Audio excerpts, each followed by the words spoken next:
I'm Tony. And I'm Tina. And we're TNT RVing.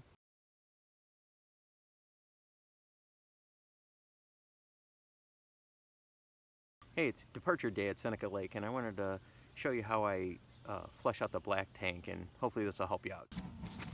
So I like to have a separate hose for the tank flush.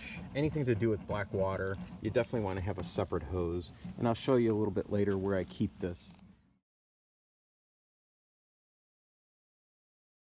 So the black tank is 2/3 full. So I'd like to at least have it filled up to 2/3. Full would be ideal, but let me show you what happens out here. All right, we're at the business end of the black tank.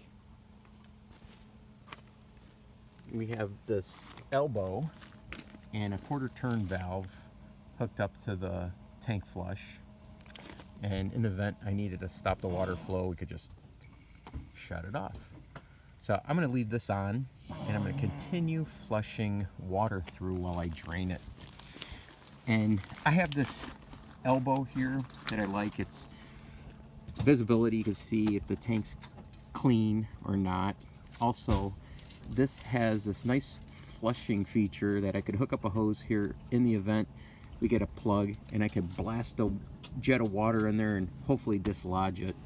I've done this flushing here several times already, and one of the reasons I really like to have this black tank full of fresh water is the vortex that it creates and sucks everything out of there. So I'm going to pull this T-handle. Let's see. It should be nice and clean. No surprises. You can see all the water flowing through there, and then it'll start creating a vortex right like that. And it can pull out anything that's left in there. And I think we did a pretty good job. I don't see any surprises. I think Tina will be happy. And I think we are clean. So I'm now on the other side of the hose here and gonna drain our gray water tank. I always follow up with draining the gray last. So I'm gonna pull this, and for sure there's no surprises. And there's our gray water flowing.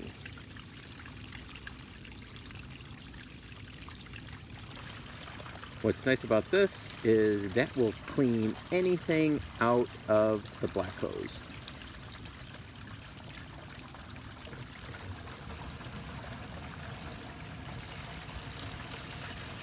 You can really hear it flowing.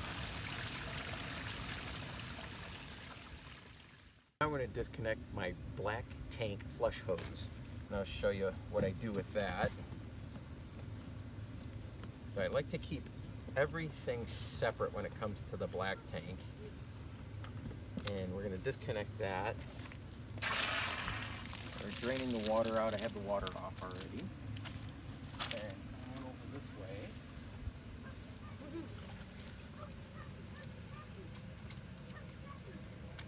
So I take this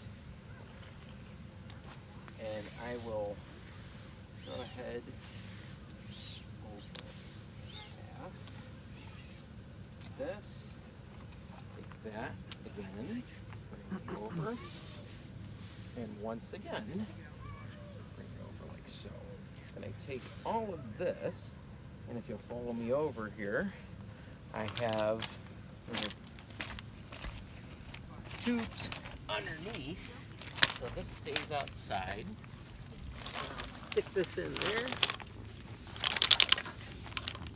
and out of the way.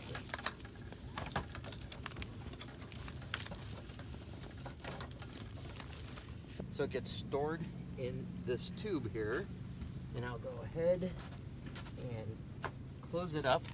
You could take a little better view there, and notice, there you go, that's where that lives.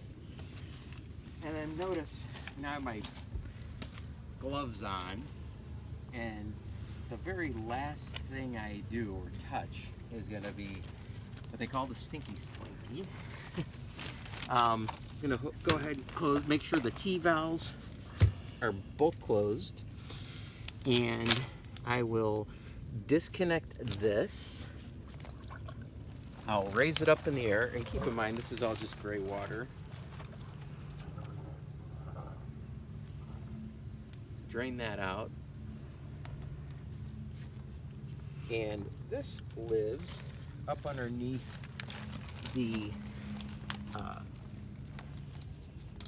trailer here, and I've got a picture that I'll post of how this fitting that I made is. Of course, it could be tricky at times to put in, but we'll get it in there. And there it is. And it's locked.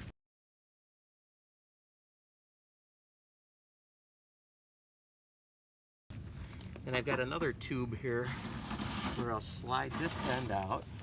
I'll attach it like so. And then let's step back here. I will go ahead and disconnect this. So that'll remain on here. And of course this piece comes off. We had a lot of rain, that's what that is. Close our gate there. And then I will bring this, put this in the tube.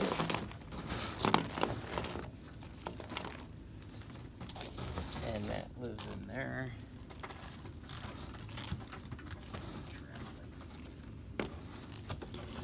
Oops, gray water.